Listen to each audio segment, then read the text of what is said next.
Les experts estiment que d'ici 2017, la Chine deviendra le plus important marché du cinéma au monde devant les États-Unis. Toutefois, il ne s'agit que de la pointe de l'iceberg. Le revenu des Chinois a augmenté ainsi que la demande pour toute forme de divertissement culturel, des films à la télévision, aux livres et à la musique. Ils connaissent tous une croissance importante et les capitaux affluent. Depuis plusieurs décennies, les superproductions hollywoodiennes captivent l'imagination et le porte-monnaie des Chinois. À l'heure actuelle, cette tendance s'inverse. Grâce aux films locaux, le box-office chinois a pulvérisé le record mondial des ventes dès la première semaine. Une comédie burlesque portant sur des sirènes, réalisée par le légendaire cinéaliste et le comédien hongkongais Stephen Chow, a engrangé plus de 2,8 milliards de yuans au box-office.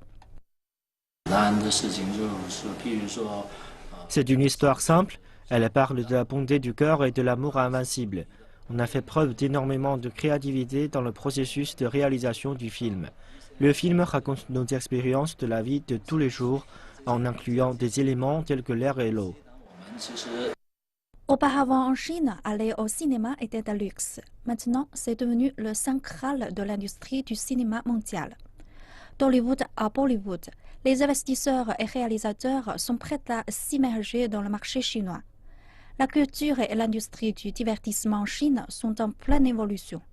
La génération jeune et techno de la Chine se tourne de plus en plus vers l'Internet pour se divertir.